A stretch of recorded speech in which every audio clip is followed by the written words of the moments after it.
100 वर्ष से अधिक है गए, लाला परसों आऊंगो ऐसो कह के गयो, मैं परसों आ जाऊंगो।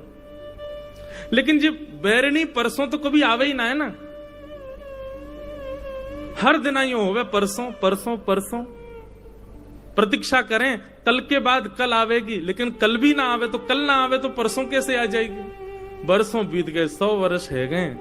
हे नंद बाबा आप अनुग्रह करो, कृपा करो, हम ब्रजवासीन को लेकर के कुरुक्षेत्र चलो। कोई यज्ञ अनुष्ठान स्नान जब तब हमें कछु ना करनो भैया, या सूर्य ग्रहण के समय पर हमारो एक ही मनोरथ पूर्ण है जाए, श्याम सुंदर नेत्रन को दिख जाए। बाबा कन्हैया की मधुर स्मृतिन ते 100 वर्ष तक तो हम जीवित रह लिए, लेकिन अब आगामी समय तक यदि जीवित रहनो है तो एक दर्शन की अभिलाषा तो है। और कृष्ण दर्शन लाल सा, बैलगाड़ियों में अपने अपने सामान रखे, खूब सुंदर। कोई बाल्यकाल के ठाकुर जी की सब सामग्री जिन्होंने सजा के रखी सब लेकर के जा रहे हैं, कन्हैया को दिखाएंगे। अरे लाला तू हमारे संग खेलो करतो, तब या रस्सी से हम खेलो करते, या झूला पे हम झूलो करते, ऐसो कियो करते, ये कियो करते। कोई गोपी ठाकुर जी की मधुर प्रिय वस्तुएं बना के ले जा रही है, बोले कृष्ण को अपने हाथन से खवाऊंगी। वागू पतो ना याद भी होगी कि नहीं। या कारण या तरीका ते सब ब्रजवासी तैयारी कर रहे हैं ठाकुर जी से मिलवे की, कि जिस नगर में हमें उसी नगर में कन्हैया है, तो कहीं ना कहीं हवा जब बहेगी तो कन्हैया को स्पर्श करके हम तक आ जाएगी। बस यही में हमको संतोष है जाएगा। वो मिले ऐसी अभिलाषा भी नहीं है। सब ब्रजवासी पहुंचे और कुरुक्षेत्र में जाकर के जैसे ही देखा, महाराज बड़े बड़े महल खड़े हैं, बड़ी बड़ी अटारियां, ऐसे तो शिविर लगे थे कि महल जैसे शिविर दिख रहे थे। और सब जगह भीड़ लगी है, केवल किसकी, बोले द्वारिकाधीश पधारे, उनके दर्शन की भीड़ लगी है। यशोदा मैया नंद बाबा एक दूसरे के हाथ पकड़ करके और छड़ी हाथ में लेकर के घूमते हुए जा रहे हैं। यशोदा मैया बोली आपने मुझसे कही कि वहां तो लाला आवेगो, लाला मिलेगो, यहाँ तो कोई सुधई नहीं पड़ रही, लाला कहाँ है। बोले आप चिंता क्यों कर रही हो, अभी मिलेंगे ना लाला से, अभी पूछूं कहाँ है ठाकुर जी। अब तो नंद बाबा भोरे बारे ब्रजवासी वहां जाकर के लोगन से कहें भैया कन्हैया कहाँ है। द्वारिका के लोग बोले कौन कन्हैया। अरे कन्हैया श्री कृष्ण। अरे अरे भैया ऐसे कन्हैया कन्हैया क्यों बोल रहे हो। जगत प्रतिपालक राजाधिराज देवकी नंदन वसुदेव नंदन ब्रज उर चंदन श्री कृष्ण चंद्र जी महाराज, सम्मान से नाम लीजिए उनका, राजाधिराज हैं।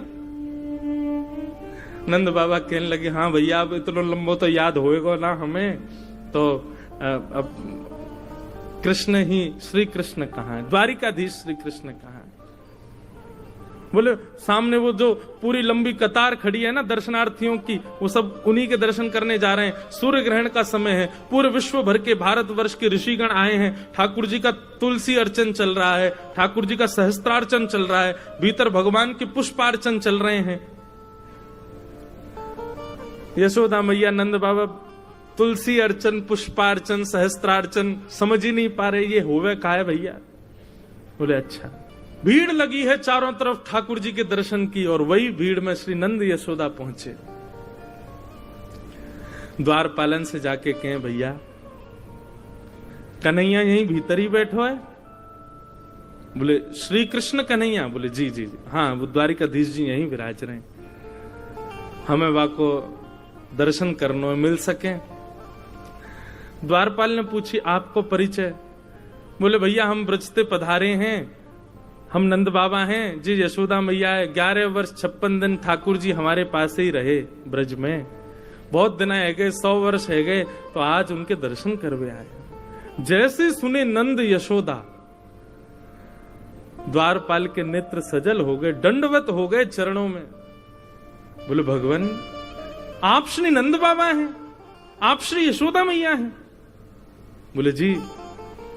बोले भगवान मैं आपको कहा बताऊं, वर्णन को विषय नहीं है, लेकिन हमारी द्वारिका में ठाकुर जी भले ही वसुदेव जी के पुत्र हैं, भले ही यशोदा मैया के, भले ही देवकी मैया के पुत्र हैं, पर आज भी हमारी द्वारिका में जन्माष्टमी में पूरा द्वारिका गावे, नंद घर आनंद भयो जय कन्हैया लाल की, यशोदा के लाला भयो जय कन्हैया लाल। अरे कहां तक कहें, स्वयं देवकी वसुदेव भी यही कीर्तन को गावे कि नंद घर आनंद भयो। आज नंद बाबा के दर्शन है रहे, चरण पकड़ लिए, चरणन की धूल अपने माथिन से लगाने लगे। आप भीतर पधारो, 4-5 सैनिक लगा दिए, बोले इनको लेके भीतर आओ। भीड़ बड़ी लगी है महाराज, ठाकुर जी की अर्चना चल रही है, ठाकुर जी सिंहासन पर बैठे हैं, संत महापुरुष कोई तुलसी अर्चना कर रहे हो, कोई पुष्प अर्चना कर रहे हैं, ठाकुर जी बैठ करके प्रेम से अपनी अर्चना करवा रहे हैं। इतने में एक द्वारपाल गया दौड़ा दौड़ा, बोले ठाकुर जी ब्रज से नंद यशोदा मैया पधारे। नंद यशोदा नाम सुनते ही ठाकुर जी को स्मृति नहीं रही कि मैं कहां हूं, क्या चल रहा है, किस भाव में है। ठाकुर जी के तुरंत नेत्र खुले, बोले कहा कही तेने भैया कौन पधारे? बोले नंद यशोदा मैया आए, सामने आ रहे हैं देखो। जैसे ही सिंहासन पर बैठे हुए ठाकुर जी ने यशोदा मैया को देखो, ठाकुर जी कूदे नहीं, इतने देहाभिमान शून्य हो गए, देह की सुध नहीं हुई कि ठाकुर जी वहीं मानो जैसे मूर्छा अवस्था में गिर पड़े हों।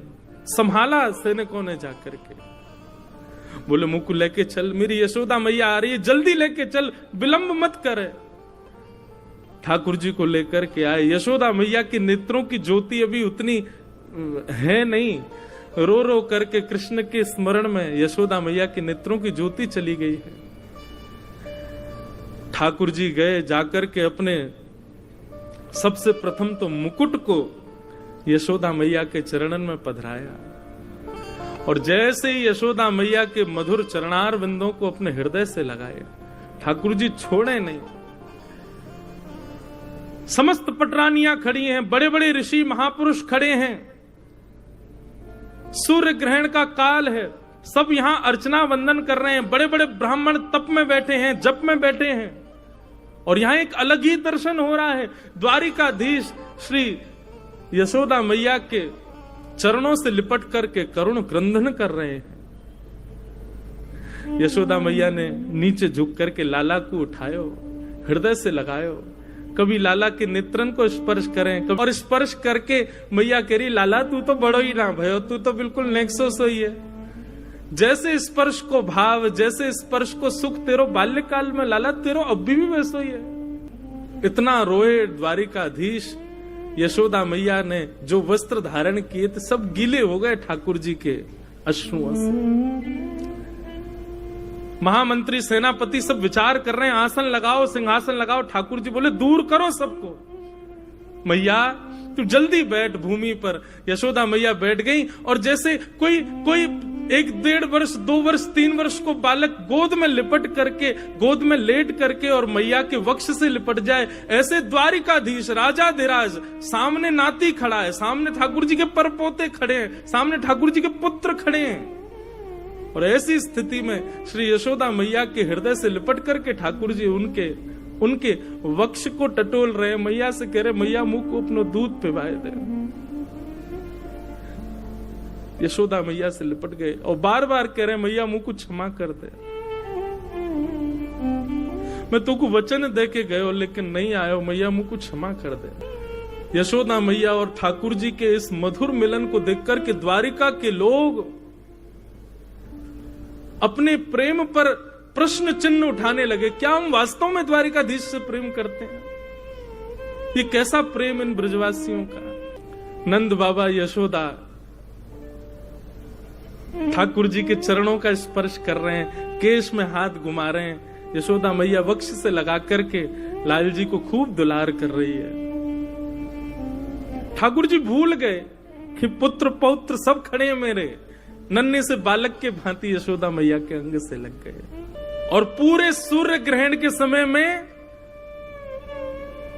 यही अनुष्ठान चला, प्रेम का अनुष्ठान, ब्रज द्वारिका मिलन के प्रेम का अनुष्ठान। सब द्वारिकावासी ब्रजवासियों को खोज रहे हैं, कहां है ब्रजवासी, और सब ब्रजवासियों को खोज खोज करके अपने हृदय से लगा रहे हैं। बोले आप भी ब्रज से हैं? बोले हाँ हम ब्रज से हैं। जो ब्रज को दिख जाए द्वारिका के लोग दौड़ करके जामे, उनको हृदय से लगामे। सब ब्रज द्वारिका मिलन महोत्सव कर रहे हैं। ठाकुर जी की स्थिति देख करके श्री रुक्मणी जी आई और गोद में लेटे द्वारिकाधीश के हस्त का स्पर्श करने लगी। यशोदा मैया को जैसे दिखी, मैया बोली लाला जे लक्ष्मी सी दिख रही है, या कि देखियो केशन में कछु चमक रो है, या के घरे में ऐसा सुंदर नवलखा को हार लग रहा है, भैया ये लक्ष्मी सी दिख रही है, लाला जी कौन है?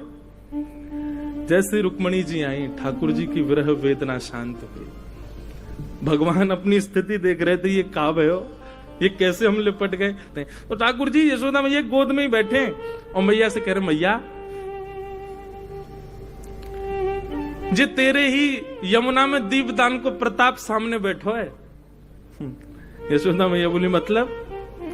अच्छा ठाकुर जी को एकांत में गए हो सिंहासन? नहीं, वही चौक में ही बैठे हैं यशोदा मैया गोद में, और चारों तरफ लाखों दर्शनार्थी ब्रजवासी और द्वारिका के लोग बैठे हैं।